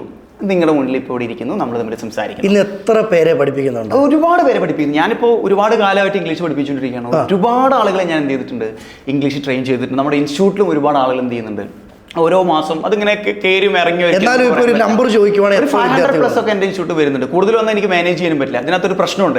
കാരണം എന്താണെന്ന് വെച്ച് കഴിഞ്ഞാൽ എന്നെ സംബന്ധിച്ചിടത്തോളം I always believe that equality is a most important one. ഞാൻ പരമാവധി അതിന് വേണ്ടി എന്ത് ചെയ്യാറുണ്ട്, ട്രൈ ചെയ്യാറുണ്ട്. അപ്പോൾ എനിക്ക് ഹോൾഡ് ചെയ്യാൻ പറ്റുന്ന, എനിക്ക് അക്കോമഡേറ്റ് ചെയ്യാൻ പറ്റുന്ന ആളുകളെ വെച്ച് ഞാൻ എന്ത് ചെയ്യും, നല്ല ട്രെയിനിങ് പ്രൊവൈഡ് ചെയ്യുക, അവരെ ഹാപ്പിയാക്കി നിർത്തുക എന്നുള്ളതാണ്. അപ്പോൾ ഇംഗ്ലീഷ് പഠിച്ചതാണ്, ഇംഗ്ലീഷ് പഠിപ്പിക്കുന്നതാണ് എൻ്റെ ജീവിതത്തിൽ ഉണ്ടായ ഏറ്റവും വലിയൊരു ടേണിംഗ് പോയിന്റ് എന്ന് പറയുന്നത്. ഇപ്പോൾ ഇംഗ്ലീഷ് കെയർ എന്ന് പറയുന്ന സ്വന്തമായിട്ട് ഒരു സ്ഥാപനം ഞാൻ എന്ത് ചെയ്തു, സ്റ്റാർട്ട് ചെയ്തു. അവിടെ ഒരുപാട് ആളുകൾ എന്ത് ചെയ്യുന്നു, ഇംഗ്ലീഷ് പഠിപ്പിക്കുന്നു. ഓരോ മാസവും ഒരുപാട് ആളുകൾ അവിടെ ലാംഗ്വേജ് പഠിക്കാനായിട്ട് വരുന്നു. ഇപ്പോൾ 500ഓളം വിദ്യാർത്ഥികൾ പഠിക്കാനുണ്ടെന്ന് പറഞ്ഞു. ഇവരെ എല്ലാം സുധിക്ക് ഒറ്റയ്ക്ക് ഹാൻഡിൽ ചെയ്യാൻ പറ്റില്ല. ബോധമൊന്നുമില്ലല്ലോ അതൊക്കെ ഒരുമിച്ച് ചെയ്യാൻ വേണ്ടിയിട്ട്. നമുക്ക് 19ഓളം സ്റ്റാഫുകളുണ്ട്. ഓഫ്ലൈനായിട്ടും ഓൺലൈനായിട്ടും വർക്ക് ചെയ്യുന്ന ഒരുപാട് ആളുകളുണ്ട്. ഇപ്പോഴും ഞാൻ നല്ല ഏറ്റവും മികച്ച ട്രെയിനേഴ്സിന് വേണ്ടി എന്ത് ചെയ്തുകൊണ്ടിരിക്കുകയാണ്, അന്വേഷിച്ചുകൊണ്ടിരിക്കുകയാണ്. Because I already told you, quality എന്ന് പറയുന്നത് ഏറ്റവും ഇമ്പോർട്ടൻ്റ് ആയിട്ടുള്ള കാര്യമാണ്. അപ്പോൾ അതിങ്ങനെ അന്വേഷിച്ചുകൊണ്ടിരിക്കുകയാണ്. ഇതിപ്പോൾ പറയുമ്പോൾ എനിക്ക് ഓർമ്മ വരുന്നതേ, ഇൻസൾട്ടാണ് സുധി ഈ ലോകത്തിലെ ഏറ്റവും വലിയ ഇൻവെസ്റ്റ്മെന്റ് അല്ലേ? അവിടെ എനിക്കൊരു പോയിന്റ് ആഡ് ചെയ്യാണ്ടിട്ടാ. നിങ്ങൾ പറഞ്ഞത് കറക്റ്റാണ്. ഇൻസൾട്ട് ആണ് ഏറ്റവും ഇമ്പോർട്ടൻറ്റ്. പക്ഷെ അവിടെ ഒരു ചെറിയ പ്രശ്നം എന്താണെന്ന് വെച്ച് കഴിഞ്ഞാൽ, നിങ്ങളെ ഒരാൾ ഇൻസൾട്ട് ചെയ്യുമ്പോൾ അല്ലെങ്കിൽ എന്നെ ഒരാൾ ഇൻസൾട്ട് ചെയ്യുമ്പോൾ എനിക്ക് 2 ഓപ്ഷൻ ഉണ്ട്. ഒന്ന്, അത് കേൾക്കാൻ ഞാൻ ബാധ്യസ്ഥനാണ്, എനിക്കത് കേൾക്കാൻ യോഗമുണ്ട്, കാരണം അത്തരത്തിലുള്ള ക്വാളിറ്റി എനിക്കുള്ള ചിന്ത എനിക്ക് വരാം. രണ്ടാമത്തത്, ഇവൻ ഇനി ഇതെന്ത് ചെയ്യരുത്, എന്നോട് പറയരുത്, എന്നെ എന്ത് വെച്ചാണോ അവൻ ഇൻസൾട്ട് ചെയ്തത് അത് അവനെ കൊണ്ട് മാറ്റി പറയിപ്പിക്കണം എന്ന ചിന്ത എനിക്കുണ്ടാവാം. ആ ചിന്തയാണ് ഇൻവെസ്റ്റ്മെന്റ്. അല്ലാതെ നമ്മൾ ഇൻസൾട്ട് ചെയ്തുകൊണ്ട് എന്തില്ല, എനിക്ക് വിശ്വാസം, ഞാൻ നിങ്ങൾ ഇൻസൾട്ട് ചെയ്ത് നിങ്ങൾ ആണല്ലേ, ഓക്കേടാ ശരിട്ടാ എന്ന് പറയാം. അല്ലെങ്കിൽ നിങ്ങൾക്ക് തോന്നണം, ഒരു ചിന്ത വരണം. ആ ചിന്തയിലേക്ക് തീർന്നില്ലേ, അല്ലെങ്കിൽ കുറേ ഇൻസൾട്ട് കിട്ടുകൊണ്ടേയിരിക്കും. ആ ചിന്ത വന്നാൽ definitely that's A great investment. ശരിക്കും ഇതിപ്പോൾ കേൾക്കുന്ന പ്രേക്ഷകരോട് എനിക്ക് പറയാനുള്ളതേ, 3 തവണയോളം താൻ പഠിച്ച സ്കൂളിൽ താൻ തോറ്റു, അധ്യാപകർ കളിയാക്കി, വീട്ടിലുള്ളവർ പുച്ഛിച്ച് വിട്ടു, സ്വന്തം കൂടെ പഠിച്ച സുഹൃത്തിൻ്റെ വീട്ടിൽ കൂലിപ്പണിക്ക് വരെ പോയി. ഇന്ന് അവൻ എത്തി നിൽക്കുന്നത് 500ഓളം വിദ്യാർത്ഥികളെ പഠിപ്പിക്കുന്ന ഒരു അധ്യാപകനായിട്ടാണ്. എൻ്റെ പൊന്നു സുധി, അത് ഈ ഇത് എൻ്റെ ലൈഫിൽ ഫസ്റ്റ് ഇൻ്റർവ്യൂവിൽ എനിക്കൊരു രോമാഞ്ചം വരുന്നത്. മെയിൻ എനിക്ക് ഇംഗ്ലീഷ് അറിയത്തില്ല, ഞാൻ പഠിപ്പിക്കാം. എടാ അതല്ലല്ലോ ഇംഗ്ലീഷ്കാരുണ്ടല്ലോ മച്ചാൻ, ശരിക്കും കേട്ടോ. ഇപ്പം എന്നെയൊക്കെ സംബന്ധിച്ച് ഒരാൾ ഇൻസൾട്ട് ചെയ്താൽ പിന്നെ അങ്ങ് അത് ഓർത്തുകൊണ്ടിരിക്കും. പക്ഷെ നീ അന്ന് അവിടെ കൂലിപ്പണിക്ക് സ്ഥിരമായിട്ട് പോയിരുന്നേ ഉണ്ടല്ലോ, ഇന്ന് സുധി എന്ന് പറയുന്ന വ്യക്തി എൻ്റെ അടുത്ത് ഇരിക്കത്തില്ല. തീർച്ചയായിട്ടും ഉണ്ടാവില്ല മച്ചാനെ. ഇത്രയും നേരം മച്ചാൻ്റെ സ്റ്റോറി എന്താണെന്ന് എന്നോട് പറഞ്ഞു. അപ്പോൾ ഇംഗ്ലീഷിൽ നിന്ന് തോറ്റു, ഇംഗ്ലീഷ് എന്ന ആ ഒരു വാക്ക് നമ്മളെ എന്തെങ്കിലുമൊക്കെ എത്തിച്ചു. അപ്പം ഞാൻ ഒരു ടാസ്ക് ഇപ്പം തരാൻ പോകും. മച്ചാൻ്റെ ആ സ്റ്റോറി ഉണ്ടല്ലോ, ആ സ്റ്റോറി ഒന്ന് ഷോർട്ടാക്കി എനിക്ക് ഇംഗ്ലീഷിൽ കേൾക്കണം, പ്രിയ പ്രേക്ഷകർക്കും കേൾക്കണം. എന്ന് വെച്ച് കഴിഞ്ഞാൽ 10ാം ക്ലാസ് തോറ്റ് ഇംഗ്ലീഷിൽ 0 മാർക്ക് വാങ്ങിയത് അവിടെ മുതൽ ഇന്ന് എത്തി നിൽക്കുന്നിടം വരെ ഒരു സ്റ്റോറി ആയിട്ട് എനിക്ക് ഇംഗ്ലീഷിൽ കേൾക്കണം, ഇംഗ്ലീഷിൽ കേൾക്കണം. So if I just tell you about that, I'm a person who lost my 10th standard 3 times, and even I scored a 0 mark in English. But the failure was not kind of a motivation for me to commit suicide. I really struggled a lot to continue my studies, and I started learning English. And now English is the only reason why I'm standing in front of you as a person. You are just interviewing me. I'm pretty happy about it. And I just want to tell everyone that, like, you know, failure should not be a reason for committing suicide. And it's your choice actually. Failure should give you a kind of energy to work harder, smarter, to make a belief or to make a people to think that you are an extraordinary human being. And I have to tell you one thing very important, that failure is a choice, and it is your choice. If you study very well, you will never get a kind of a problem. So when you not approach your failure in a positive way, that would lead you to another problem, like as you said, that committing suicide or something. So yeah, Madhya. Oh, thank you. മച്ചാനെ, എടാ തോക്കുവാണ് ഇങ്ങനെ നോക്കണം. എങ്ങനെ? ഓ, ഒന്നൊന്നര item കേട്ടോ. അത് സാധാരണ English പറയുന്നതല്ല എനിക്ക് കേട്ടത്, ഒരു പ്രൊഫഷണൽ ആൾക്കാർ സംസാരിക്കുമല്ലോ. Thank you. I'm so happy about it. Sure, reason ഉണ്ട്, അത് ഞാൻ പറയാം. I am so happy. Right. Thank you very much. അല്ല, ഇപ്പോൾ പറഞ്ഞില്ലേ, ഇപ്പോൾ ഒരു പക്ഷേ നിങ്ങൾ മനസ്സിലാക്കിയിട്ടുണ്ടോ ഞാൻ സംസാരിച്ച രീതിയെ പറ്റിയിട്ടാണ്. അതിലും എനിക്കൊരു സ്റ്റോറി പറയാനുണ്ട്. ബിക്കോസ് ഞാൻ ഇംഗ്ലീഷ് പഠിച്ചത് ഒരിക്കലും ഒരു സ്ഥാപനത്തിൽ പോയിരുന്നിട്ട്, കാരണം ഞാൻ ഈ പറയുന്ന കഥ 10-17 കൊല്ലം മുമ്പുള്ള, അന്ന് ഇതുപോലെ ഓൺലൈൻ സ്ഥാപനമൊന്നുമില്ല, ഓൺലൈൻ സ്ഥാപനങ്ങളോ ഓഫ്ലൈൻ സ്ഥാപനമൊന്നുമില്ല. അപ്പം ഞാൻ ആക്ച്വലി ഇംഗ്ലീഷ് പഠിക്കാൻ പ്രയോഗിച്ച മാർഗം എന്ന് പറയുന്നത് ഗോവയിലേക്ക് സ്ഥിരമായിട്ട് സന്ദർശനം നടത്തുക എന്നുള്ളതായിരുന്നു. ഞാൻ ഒരുപാട് സ്ഥലങ്ങൾ പറഞ്ഞിട്ടുണ്ട്, and I repeat, Goa is an outstanding place where you can learn your language and enjoy your maximum. Right, അവിടെ ഒരുപാട് സംഭവങ്ങളുണ്ട് എൻജോയ് ചെയ്യാൻ, and it is your choice. എങ്ങനെ എൻജോയ് ചെയ്യുന്നതൊക്കെ നിങ്ങളുടെ ചോയ്സാണ്. പക്ഷേ ലാംഗ്വേജ് ഇമ്പ്രൂവ് ചെയ്യാൻ ഞാൻ എടുത്ത ഏറ്റവും വലിയ എഫേർട്ട് എന്ന് പറയുന്നത് ഗോവയിൽ പോകുന്നില്ല. കാരണം അവിടെ ഓരോ ആളുകളും, അവിടെയൊക്കെ എന്തോരം രാജ്യത്തെ ആളുകൾ വിസിറ്റ് ചെയ്യാൻ വേണ്ടി വരുന്നുണ്ട്, പല രാജ്യങ്ങൾ. അല്ലെ? അപ്പോൾ എനിക്ക് ഒരുപാട് ആളുകളുമായിട്ട് സംസാരിക്കാനുള്ള എന്തുണ്ടായിരുന്നു, ഓപ്പർച്യൂണിറ്റി ഉണ്ടായിരുന്നു. അപ്പോൾ ആ ഗോവയിൽ നിന്നാണ് ഞാൻ ആക്ച്വലി എന്ത് പറയുന്നത്, നല്ല രസമായിട്ട്, ഭീകരമായതൊന്നും ഞാൻ അവകാശപ്പെടുന്നില്ല, പക്ഷേ ബ്രോ പറഞ്ഞതുപോലെ കുറച്ച് രസമായിട്ട് ഇംഗ്ലീഷ് സംസാരിക്കാൻ ഞാൻ പ്രാപ്തനായത് ഞാൻ അവിടെ നിന്നാണ്. ഭീകരത്തിൽ ഉപരി ഉണ്ടല്ലോ ഒരു ഒഴുക്കുണ്ട്, കേൾക്കാൻ ഒരു താളം. അതെല്ലാരും കൊണ്ട് പറ്റത്തില്ല. ഞാനിപ്പോ വാട്ട് ഈസ് യുവർ നെയിം എന്ന് എടുത്തെടുത്താ ചോദിക്കുന്നത്. മച്ചാനൊന്ന് വാട്ട് ഈസ് യുവർ നെയിം ചോദിച്ചു. അതാണ് സാർ. മച്ചാന്റെ കമന്റ് ഞാൻ നോക്കാൻ നേരത്തെ അതിൽ എഴുതിയേക്കുന്ന ഒരു കമന്റാ, എൻ്റെ അയൽവാസിയാണ് സുനി പൊന്നാനി, എപ്പോൾ രാവിലെ മുറ്റത്തിറങ്ങിയാലും ഇംഗ്ലീഷിലെ സംസാരിക്കത്തുള്ളൂ. അതിന് 2 രീതിയിൽ എടുക്കാം. ഒന്ന് കളിയാക്കി എടുക്കാം, 2 പോസിറ്റീവായിട്ട് എടുക്കാം. ഞാൻ പോസിറ്റീവായിട്ട് എടുത്തപ്പോൾ ചിന്തിച്ചൊരു കാര്യം എന്നറിയോ, ശരിക്കും നമ്മൾ തന്നെ പ്രാക്ടീസ് ചെയ്താലേ ഇതിൽ എത്തപ്പെടാൻ പറ്റത്തുള്ളൂ അല്ലേ? കറക്റ്റായിട്ടും പുള്ളി പറഞ്ഞത് 100% ശരിയാണ്. അത് പുള്ളി പോസിറ്റീവായിട്ട് പറഞ്ഞാണെങ്കിലും നെഗറ്റീവായിട്ട് പറഞ്ഞാണെങ്കിലും ഞാനത് എനിക്ക് ഉണ്ടാക്കിയ റിസൾട്ട് പോസിറ്റീവാണ്. ബിക്കോസ് എൻ്റെ നാട്ടിൽ എനിക്ക് ഏറ്റവും ഉണ്ടായിരുന്ന ഒരു അപവാദം എന്താണെന്നറിയോ? ഏത് സമയത്തും ഫോണിൽ ഇങ്ങനെ സംസാരിച്ചു നടക്കുന്ന ഒരാളെന്നാണ് എൻ്റെ നാട്ടിലുണ്ടായിരുന്ന ഒരു അപവാദം. അത് ഇംഗ്ലീഷിൽ ഇംഗ്ലീഷ് ഇവന്മാർക്ക് അറിയില്ല ഞാനത് എന്താണ് ചെയ്തുകൊണ്ടിരിക്കുന്നത്.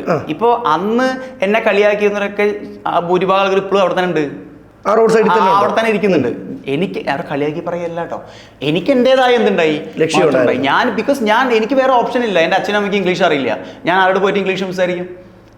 എനിക്ക് സംസാരിക്കാനുള്ളത് ഞാൻ എന്നോട് തന്നെ എന്ത് ചെയ്യുന്നു പിന്നെ പിരിയൊക്കെ പോയിരുന്ന ആൾക്കാർ വിചാരിച്ചിട്ടുണ്ടാവും ചിലപ്പോൾ. എനിക്ക് പറയാനുള്ള കാര്യം ഞാൻ എന്നോട് പറയും, ചോദ്യം എന്നോട് ചോദിക്കും, ഉത്തരവും ഞാൻ തന്നെ പറയും. കാരണം അതാകുമ്പോൾ എനിക്ക് അറിയുന്നത് ചോദിച്ചാൽ മതിയല്ലോ. അങ്ങനെ രസമായിട്ട് പറഞ്ഞിട്ടൊക്കെ പ്രാക്ടീസ് ചെയ്യുന്നു. നമ്മൾ ഈ പഠിക്കുന്ന സമയത്തെ നമ്മൾ ചിലപ്പോൾ പഠിക്കാത്തവർ ലാസ്റ്റ് ബെഞ്ചിലായിരിക്കും, പഠിപ്പിസ്റ്റുകൾ ഫ്രണ്ട് ബെഞ്ചിലായിരിക്കും. ഈ മാർക്ക് ഷീറ്റ് കിട്ടുമ്പോൾ നമ്മൾ ഓരോരുത്തർ എഴുന്നേപ്പിച്ച് നിർത്തുമല്ലോ. എന്നിട്ട് ഏറ്റവും മൊട്ട മാർക്ക് കിട്ടിയതിനെ അവസാനം ഒരു പറച്ചിലുണ്ട്, എല്ലാവരും ഒന്ന് കൈയടിച്ച്. അപ്പോൾ നമ്മൾ വിചാരം നമ്മൾ ജയിച്ചെന്നാ. തീർച്ചയായിട്ടും. പക്ഷെ ലോക പൊട്ട മാർഗമായിരിക്കും കിട്ടിയിട്ടുണ്ട്. അങ്ങനെ ഒരു അനുഭവം ഉണ്ട്. എനിക്കത് ചോദിച്ചു വന്നപ്പോൾ എനിക്ക് മനസ്സിലായിട്ടുണ്ട്. അത് ഏറ്റവും രസകരമായ അനുഭവമാണ്. ആൻഡ് ദെർ വാസ് അതെനിക്ക് ആക്ച്വലി വേറൊരു ടേണിംഗ് പോയിന്റ് ആയിരുന്നു കേട്ടോ. ആ ടേണിംഗ് പോയിന്റ് എന്താണെന്ന് ഞാൻ പിന്നെ പറയാം. ആക്ച്വലി ഞാൻ പരീക്ഷ എഴുതി ഈ മാർക്ക് ലിസ്റ്റ് ഒക്കെ പ്രൊവൈഡ് ചെയ്യുന്ന സമയത്ത് അപ്പോൾ ടീച്ചർ മാർക്ക് ലിസ്റ്റ് എല്ലാവർക്കും എന്ത് ചെയ്യണം, പ്രൊവൈഡ് ചെയ്യണം.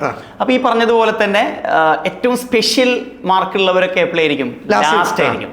ആദ്യം കുറേ ആളുകളെ പെട്ടെന്ന് ഒഴിവാക്കും, ചെറിയ ചെറിയ മാർക്കൊക്കെ ഒഴിവാക്കും. അപ്പോൾ എല്ലാവരെയും കൊടുത്തു, എന്നെ വിളിച്ചു. എൻ്റെ റിയൽ നെയിം സുലീഷ് കുമാർ എന്നാണ്. അപ്പോൾ സുലീഷ് കുമാർ എന്ന് വിളിച്ചു. ഞാൻ എഴുന്നേറ്റുന്നു. ടീച്ചർ പറഞ്ഞു എൻ്റെ പേപ്പർ എന്ത് ചെയ്തുതരാം, പിന്നെ ലാസ്റ്റ് തരാം. ഞാൻ എൻ്റെ പൊന്നു അങ്ങനെ ഒരു വഴിയില്ലല്ലോ, അതെല്ലാം ഞാൻ ചിന്തിച്ചിരിക്കുന്നു. അങ്ങനെ എല്ലാവരുടെ പേപ്പറും കൊടുത്തു. ടീച്ചർ വിളിച്ചു, സുലീഷ് കുമാർ വരൂ. ഞാൻ പോയി, ടീച്ചർ പേപ്പർ തന്നു. 0 മാർക്കാണ് അതിനകത്ത്. 0 മാർക്കിൻ്റെ കൂടെ ടീച്ചർ എന്ത് ചെയ്തിട്ടുണ്ട്, ഒരു ഷൂലിങ്ങനെ വരച്ച് അതിൽ നമ്മുടെ ലുട്ടാപ്പില്ലേ, ലുട്ടാപ്പിയുടെ ചിത്രമായിട്ട് എനിക്ക് തന്നു.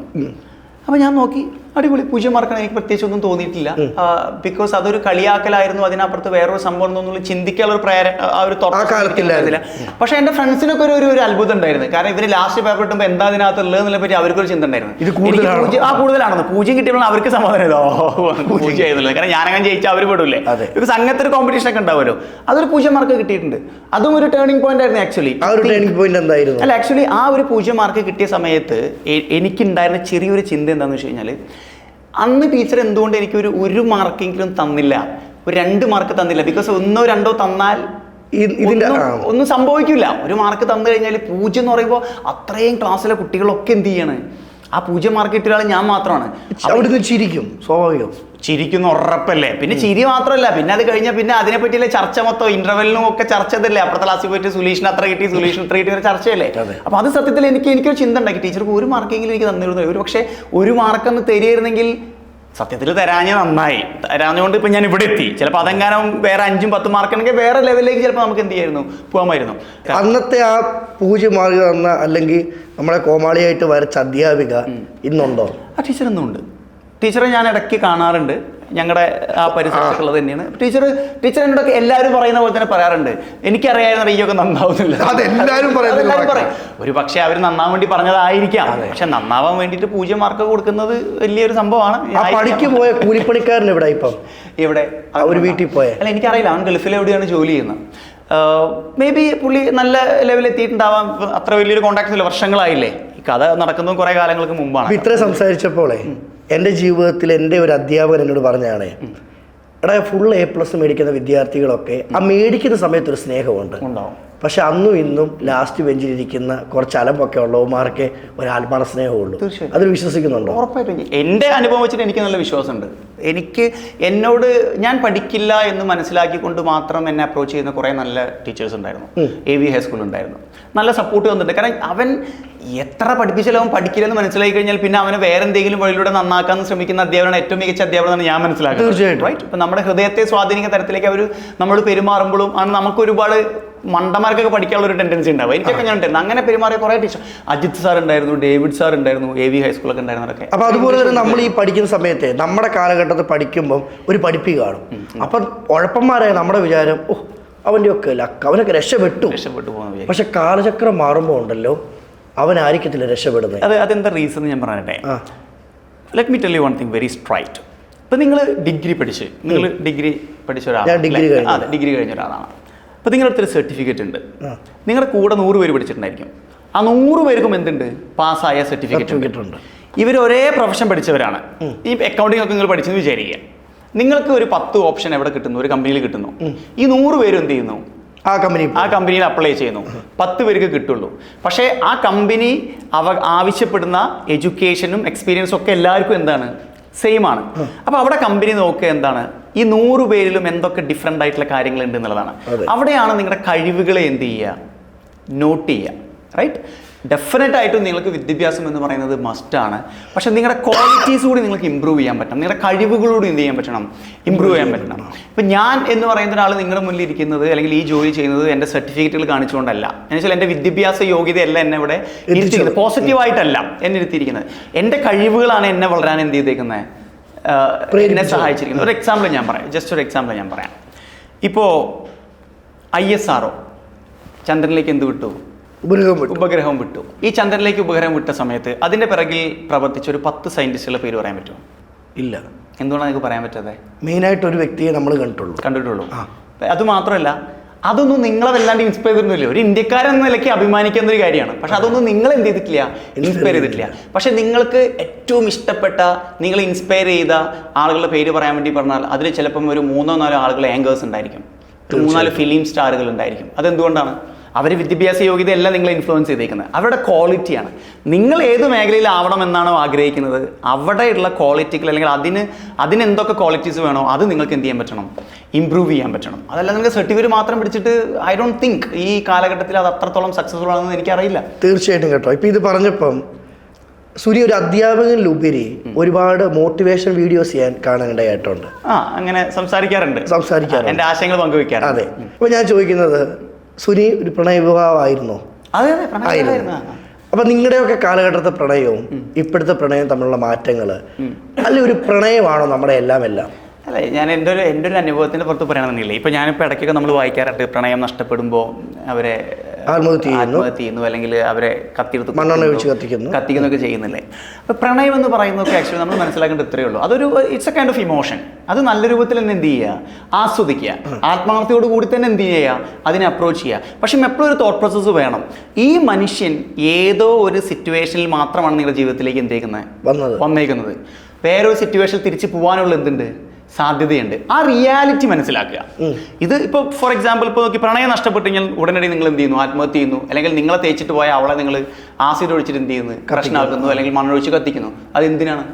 നമുക്ക് ജന്മം തന്ന അച്ഛനും അമ്മയും നമ്മളെ വളർത്തി വലുതാക്കി. അവർ മരണപ്പെട്ട് നമ്മൾ ജീവിക്കുന്നില്ലേ? ഉണ്ട്. പിന്നെ എവിടെയെങ്കിലും പരിചയപ്പെട്ട ഒരു പെൺകുട്ടി അല്ലെങ്കിൽ ഒരു ആൺകുട്ടി നമ്മളെ തേച്ചു എന്ന് പറഞ്ഞിട്ട് നമ്മൾ കുറേ വിലപിച്ച് നടന്ന്, കുറേ കരഞ്ഞ് നടന്ന്, എടാ ഞാൻ നിന്നെ എൻ്റെ ജീവനേക്കാൾ ഉപരി സ്നേഹിക്കുന്നുള്ളതൊക്കെ പരസ്യവാചകമാണ്. ഡയലോഗ് മാത്രം. ആർക്കും അത് പറ്റൊന്നുമില്ല. ആർക്കാ പറ്റുക? ഇപ്പോൾ പ്രണയത്തിലുകൊണ്ടിരിക്കുകയാണ്, അല്ലെങ്കിൽ കല്യാണം കഴിഞ്ഞ് ജീവിതകാലം മുഴുവൻ പ്രണയിച്ച് കല്യാണം കഴിച്ച് നിങ്ങൾ സുപ്രഭാതം മരണപ്പെട്ടു പോയി, അവളെന്ത് ചെയ്യും? ആ കെട്ടിപ്പോകില്ലേ? അപ്പോൾ ഈ മുരുകൻ കാട്ടാക്കട പറഞ്ഞതിലേക്ക് ശ്രദ്ധിച്ചാൽ മതി. ഭ്രമമാണ് പ്രണയം, വരും ഭ്രമം, വാക്കിൻ്റെ വിരുദിനാൽ തീർക്കുന്ന സ്ഫടിക സൗധം. ഡയലോഗ് അടിച്ചിട്ട് എന്ത് ചെയ്യണം? അതാണ് ഇതാണ് മുത്ത് കരള് ചങ്ക് അത് വെറും പോസിറ്റീവായിട്ടുള്ള കാര്യം മാത്രം പറയും. നമ്മൾ ഇതിനകത്ത് എന്ത് ചെയ്യും? 100% ഇൻവോൾവ് ആവും ചെയ്യും. ഇത് റിയാലിറ്റി എന്താണ്? ഇത് ഏത് സമയവും സെപ്പറേറ്റ് ആവുന്ന ഏത് റിലേഷനും അങ്ങനെയല്ലേ? ഇപ്പോഴത്തെ ജനറേഷൻ വിദ്യാർത്ഥികളെ ഒരു പ്രണയത്തെ മനസ്സിലാക്കേണ്ടത് എങ്ങനെയാണ്? അല്ല, ഞാൻ പറയുമ്പോൾ നിങ്ങൾ 100% നിങ്ങൾ ആസ്വദിച്ചുകൊണ്ട് അതിനെ എന്ത് ചെയ്യുക? അപ്രോച്ച് ചെയ്യുക. പക്ഷെ നിങ്ങളെക്കാൾ ഉപരി അതിനെ വിശ്വസിക്കാനോ അല്ലെങ്കിൽ ഇത് ഒരു കാരണവശാലും എന്നിൽ നിന്ന് വിട്ടുപോകില്ല എന്നുള്ള ഒരു ഓവർ കോൺഫിഡൻസ് ഒന്നും എന്ത് ചെയ്യണ്ട, വേണ്ട. ഏത് വാതിൽ വഴിയാണോ അവർ കടന്നു വന്നത് അതേ വാതിൽ വഴി അവർ തിരിച്ചങ്ങ് പോകാനുള്ള സാധ്യതയുണ്ട്. പോയാൽ ഹാപ്പി, പോയാൽ പോയി അടുത്തന്നെ പിടിക്കുക, അല്ലെങ്കിൽ ഇനി അതൊരു എക്സ്പീരിയൻസ് ആക്കി മാറ്റുക. That's all. ഇതിങ്ങനെ ഭയങ്കര സീരിയസ് ആയിട്ട് ഭീകരമാണ് പ്രണയം, അല്ലെങ്കിൽ ലൈല മജ്നു പ്രണയം, അതൊന്നും ഈ കാലഘട്ടത്തിൽ നടക്കില്ലെന്ന് എനിക്കങ്ങനെ തോന്നുന്നില്ല. Nothing is permanent. ഉറപ്പല്ലേ? What is permanent here? Nothing. പ്രണയമൊക്കെ എങ്ങനെ പെർമനന്റ് ആയിട്ട് നിൽക്കുക? എങ്ങനെയാണ് പ്രണയം എങ്ങനെ പെർമനന്റ് ആയിട്ട് നിൽക്കുക? ഒരു സമയത്ത് അത് മാറി പോകില്ലേ? അപ്പൊ അവർ പറഞ്ഞ ചില വാക്കുകളുണ്ട്, എനിക്ക് നീ അല്ലാതെ മറ്റാരുമില്ല, ഈ ലോകത്ത് നീയേ ഉള്ളൂ. അത് ശരിയാ. അത് വിശ്വസിച്ചുകൊണ്ടാണ് ചില ആളുകളൊക്കെ ഇപ്പം എന്ത് ചെയ്യണത്? ആത്മഹത്യയിലേക്ക് പോകണത്. ഈയിടെ പൊന്നു സുഹൃത്തെ, ഞാനൊരു കാര്യം ചോദിക്കട്ടെ. അപ്പം നിങ്ങൾ പ്രണയിക്കുന്ന ഒരു പെൺകുട്ടി പറയണത്, നീ ഇല്ലാതെ എനിക്ക് ജീവിക്കാൻ പറ്റില്ല. അപ്പം നിങ്ങൾ എന്ത് ചെയ്യുന്നു? വാവ്, വാട്ട് എ ഫാന്റാസ്റ്റിക് ഡയലോഗ്, എൻ്റെ മുത്താണ് അവളിട്ട എന്ന് വെച്ചിട്ട് നിങ്ങൾ ഇങ്ങനെ ഇരിക്കും. അപ്പോൾ നിങ്ങളുടെ എക്സ്പെക്റ്റേഷൻ എന്ത് ചെയ്യും? കൂടും. നിങ്ങൾ ഒരൊറ്റ കാര്യം മനസ്സിലാക്കി മതി, നിങ്ങളില്ലെങ്കിലും അവൾക്ക് എന്ത് ചെയ്യാൻ പറ്റും? ജീവിക്കാൻ പറ്റും. അവളില്ലെങ്കിലും നിങ്ങൾക്കും എന്ത് ചെയ്യാൻ പറ്റും? ജീവിക്കാൻ പറ്റും. നിങ്ങൾ പ്രണയിക്കുന്ന സമയത്ത് കിട്ടിയാൽ, ഒരുമിച്ച് ജീവിക്കാൻ പറ്റിയാൽ നല്ലതാണെങ്കിൽ, കിട്ടിയാൽ ഓക്കെ, കിട്ടിയില്ലെങ്കിൽ മൂവ്. റിയാലിറ്റി മനസ്സിലാക്കുക. അവിടെ നിന്ന് എന്തൊക്കെ നിങ്ങൾക്ക് കിട്ടിയോ, എന്തൊക്കെ അനുഭവങ്ങൾ കിട്ടിയോ, അതൊക്കെ എന്താക്കുക, ലാഭമായിട്ട് കൺസിഡർ ചെയ്യുക, അനുഭവമായിട്ട് കൺസിഡർ ചെയ്യുക. That's all. ഇപ്പോൾ സുനീപ് ഇത്ര സംസാരിച്ചപ്പോളേ ആ ഒരു ഉന്മേഷവും ആ ഒരു എനർജിയും, ശരിക്കും ഇത്രയും സംസാരിക്കാൻ തന്നെ സുനിയുടെ കാരണം പുസ്തകങ്ങളിലെ പഠിത്തമല്ല, ജീവിതത്തിലെ അനുഭവങ്ങളല്ലേ? ഞാൻ പുസ്തകം അങ്ങനെ വല്ലാണ്ട് വായിക്കാറില്ല. എനിക്ക് വായിച്ചിട്ടുള്ള അറിവുകൾ വളരെ കുറവാണ്. ഞാൻ നന്നായി കേൾക്കുന്ന ഒരാളാണ്. വായന വളരെ കുറവാണ് എനിക്ക്. അപ്പോൾ ഇനി ലൈഫിൽ മുന്നോട്ടുള്ള ആഗ്രഹങ്ങൾ എന്തൊക്കെയാണ്? എനിക്ക് ഒരുപാട് ആഗ്രഹങ്ങളുണ്ട് ആക്ച്വലി. എനിക്ക് ഏറ്റവും ഇമ്പോർട്ടൻ്റ് ആയിട്ടുള്ള കാര്യം എന്ന് പറയുന്നത്, ഇപ്പോൾ ഒരു ഇംഗ്ലീഷ് പഠിപ്പിക്കുന്ന അല്ലെങ്കിൽ ഇംഗ്ലീഷ് പഠിക്കാൻ ഒരാൾ ആഗ്രഹിക്കുന്ന സമയത്ത് അതിൽ ഏറ്റവും നല്ല ചോയ്സ് സുധിസാറാണ്, അല്ലെങ്കിൽ സുധിസാറുള്ള സ്ഥലമാണ് എന്ന് ആളുകളെ കൊണ്ട് പറയിപ്പിക്കുക, അത് കേൾക്കുക എന്നുള്ളതാണ് ഏറ്റവും വലിയൊരു ആഗ്രഹം. പിന്നെ അതിനോട് ചുറ്റിപ്പറ്റിയിട്ടുള്ള ആഗ്രഹങ്ങളാണ് ബാക്കിയെല്ലാം. എൻ്റെ ഏറ്റവും വലിയ എയിം അതാണ്. ആ എയിമിലോട്ടെല്ലാം എത്തപ്പെടട്ടെ കേട്ടോ. എത്തണം ഞാൻ വിചാരിക്കുന്നു. തീർച്ചയായിട്ടും. കാരണം ഒരു സാർ എന്നതിലുപരി ഉണ്ടല്ലോ, ഈ തലമുറ വിദ്യാർത്ഥികളെ എങ്ങനെ ഹാൻഡിൽ ചെയ്യണമെന്ന് മച്ചാൻ അറിയാം. തീർച്ചയായിട്ടും. അല്ല, നമ്മൾ വലിയ ഗൗരവമായിട്ട് പഠിപ്പിച്ചായിരുന്നു, ആരും മൈൻഡ് ചെയ്യത്തില്ല. സത്യമല്ലേ? അല്ല, ഇത് നമ്മൾ ഈ ഇംഗ്ലീഷൊക്കെ എന്ന് പറയുന്നത് പഠിപ്പിക്കുന്നതിലൊക്കെ ഒരുപാട് it's an art actually. Because നിങ്ങളൊരു മാതൃഭാഷയല്ല ഈ സാധനം. അപ്പോൾ അതുകൊണ്ട് തന്നെ നിങ്ങൾ ഒരു സ്ഥലത്ത് ഇത് പഠിക്കാൻ വേണ്ടി വരുന്ന സമയത്ത് അവിടെ നിങ്ങൾ എക്സ്പീരിയൻസ് ചെയ്യേണ്ട ചില കാര്യങ്ങളുണ്ട്. It is not like teaching like you did in സ്കൂളിൽ ചെയ്ത പോലത്തെ പരിപാടി അവിടെ ചെയ്തിട്ട് കാര്യമില്ല. അങ്ങനെയാണെങ്കിൽ ഡിഗ്രി കഴിഞ്ഞ ഒരാൾ അല്ലെങ്കിൽ PG കഴിഞ്ഞ ഒരാൾ ഇവിടെ ഇംഗ്ലീഷ് മനോഹരമായിട്ട് എന്ത് ചെയ്യണം? സംസാരിക്കണം. ഇംഗ്ലീഷിൽ പോസ്റ്റ് ഗ്രാജുവേഷൻ കഴിഞ്ഞവർ പോലും ഇംഗ്ലീഷ് എന്ത് ചെയ്യുന്നില്ല, മനോഹരം സംസാരിക്കുന്നത്. അത് എന്തുകൊണ്ടാണ്? അവരത് പഠിച്ചത് പരീക്ഷയ്ക്ക് പാസ്സാകാൻ വേണ്ടിയിട്ടാണ്. റൈറ്റ്. ഞാൻ എപ്പോഴും പറയാറുണ്ട്, driving, you drive car, right? ഇപ്പോൾ ഈ ഡ്രൈവിംഗ് സ്കൂളിൽ പോയിട്ട് ഡ്രൈവിംഗ് പഠിക്കുന്ന ഒരാളില്ലേ, അവരെ ശരിക്കും ആ ഡ്രൈവിംഗ് സ്കൂൾ ഇൻസ്ട്രക്ടർ എന്തിനാണ് പ്രാപ്തരാക്കുന്നത് അറിയാം? ലൈസൻസ് കിട്ടാൻ വേണ്ടി. ഒരിക്കൽ റോഡിൽ ഇറക്കാൻ അല്ല. അപ്പോൾ അവിടെ പോയിട്ട് പഠിച്ചൊരു മനുഷ്യൻ കോൺഫിഡൻ്റ് ആയിട്ട് ആ ലൈസൻസ് പിറ്റേ ദിവസം എടുത്തിട്ട് ട്രാഫിക്കിൽ ഇറങ്ങി കഴിഞ്ഞാൽ നന്നായിട്ട് ഡ്രൈവ് ചെയ്യാൻ പറ്റില്ല.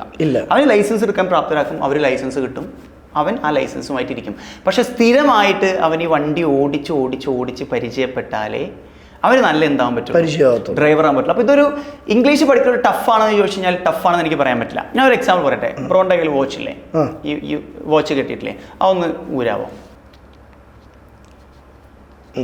വളരെ എളുപ്പത്തിൽ ഊരി അല്ലേ? വളരെ എളുപ്പത്തിൽ തന്നെ ബ്രോ എന്ത് ചെയ്യാറുണ്ട്? അത് കെട്ടാറുണ്ട്. അതൊന്ന് ഇടത്തെ കയ്യിലേക്കൊന്ന് മാറ്റി കെട്ടി.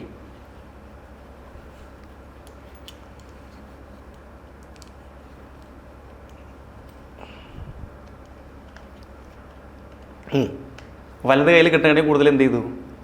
സമയം എടുത്തോ? ചെറിയൊരു ബുദ്ധിമുട്ട് തോന്നിയോ? പക്ഷെ എത്ര സിമ്പിൾ ആയിട്ടുള്ള പണി വാച്ച് കിട്ടുക എന്നുള്ളത് അല്ലേ? ഇനി ഇത് നിങ്ങൾക്ക് ഇപ്പൊ കുറച്ച് ടഫായിരുന്നു, അത് സിമ്പിൾ ആണെങ്കിൽ നിങ്ങൾ എന്ത് ചെയ്യണം? അത് സ്ഥിരം ഇവിടെ കെട്ടിപ്പിടിക്കണം. അതേപോലെ തന്നെ ഇംഗ്ലീഷ് പഠിക്കാനല്ല ശ്രമിക്കേണ്ടത് ആക്ച്വലി, ഇത് പ്രാക്ടീസ് ചെയ്യാനാണ്. ഇപ്പൊ സുനിസാറിന്റെ ക്ലാസ്സിൽ ഇത് കാണുമ്പോൾ പിള്ളേർക്ക് വരാൻ ഒരു ആഗ്രഹം. അങ്ങനെ പിള്ളേർക്ക് വന്ന എന്ത് ഗുണം ആ ക്ലാസ്സിലുണ്ട്? ഇപ്പം എൻ്റെ ക്ലാസ് അറ്റൻഡ് ചെയ്യുന്ന, അപ്പം ഞാൻ എടുക്കുന്ന ക്ലാസ്സുകളെ പറ്റിയാണ് ഞാൻ പറയുന്നത്. എൻ്റെ ഇൻസ്റ്റിറ്റ്യൂട്ടിൽ ഒരുപാട് ട്രെയിനേഴ്സ് ഉണ്ട്, ഓരോ ആൾക്കും ഓരോ ക്വാളിറ്റീസാണ്. ഇപ്പം എൻ്റെ ക്ലാസ്സിൽ അറ്റൻഡ് ചെയ്ത ആളുകൾക്ക് കുറേ കൂടി അതിലേക്ക് എത്താനുള്ള സ്പീഡ് കൂടും. For example, for learning A language, because ഞാൻ വന്ന വഴി എനിക്ക് അറിയുന്നതുകൊണ്ട് തന്നെ ഒരു സ്റ്റുഡൻറ്റിൻ്റെ പ്രോബ്ലം എനിക്ക് 100% മനസ്സിലാവും എന്തായിരിക്കും. അപ്പോൾ എത്ര വിദ്യാഭ്യാസമുള്ള ഒരാളാണെങ്കിലും എവിടെയാണ് അവർക്ക് പ്രോബ്ലം സംഭവിച്ചതിനെ പറ്റി എനിക്കൊരു ധാരണ കണക്ട് ചെയ്യാൻ പറ്റും. പിന്നെ എനിക്ക് അവർക്ക് അതിന് വേണ്ട തരത്തിലുള്ള ഇൻസ്ട്രക്ഷൻസ് കൊടുക്കാനൊക്കെ എനിക്ക് പെട്ടെന്ന് സാധിക്കും. പിന്നെ അപ്പാർട്ട് ഫ്രം ഇംഗ്ലീഷ് ലേണിംഗ് കുറച്ചുകൂടി എൻ്റെ എക്സ്പീരിയൻസ് ഒക്കെ കുറച്ചുകൂടി അവർക്ക് ഷെയർ ചെയ്ത് കൊടുത്ത് ഒരു ലൈഫിലേക്ക് കോൺട്രിബ്യൂട്ട് ചെയ്യുന്ന തരത്തിലേക്കുള്ള ചില സജഷൻസൊക്കെ എനിക്ക് പറയാൻ സാധിക്കും. അതൊരു അഡ്വാൻറ്റേജ് ആണ്. എൻ്റെ ക്ലാസ്സിന് പങ്കെടുക്കുന്നവർക്ക് ഒരു അഡ്വാൻറ്റേജ് അതാണ്. ഇത്രയും നേരം മച്ചാനെ നമ്മളോട് സംസാരിച്ചു. പ്രിയ പ്രേക്ഷകരോട് എനിക്ക് പറയാനുള്ളതേ, നമ്മുടെ ലൈഫിലൊക്കെ നമ്മളെ കൊണ്ട് പറ്റത്തില്ല നമ്മൾ പറഞ്ഞ് ഇരുന്ന് പോത്തേ ഉള്ളൂ അല്ലേ? തീർച്ചയായിട്ടും. ശരിക്കും സ്വന്തം കൂട്ടുകാരൻ്റെ വീട്ടിൽ വരെ പണിക്ക് പോയ ആളാണ് ഇന്ന് 500ഓളം വിദ്യാർത്ഥികളെ പഠിപ്പിക്കുന്നത്. അപ്പോൾ സുനീപ് പൊന്നാനി ഇനി ലൈഫിൽ കുറേ ആഗ്രഹങ്ങൾ എത്തപ്പെടട്ടെ, ലൈഫ് അടിപൊളിയായിട്ട് മുന്നേറട്ടെ. ഇന്ന് 500 ആണെങ്കിൽ നാളെ ഇത് 1000 വിദ്യാർത്ഥികൾ മാറട്ടെ. Thank you very much. ഒരിക്കൽ കൂടി എല്ലാവിധ ആശംസകളും നേർന്നുകൊണ്ട് താങ്ക് യു വെരി മച്ച്.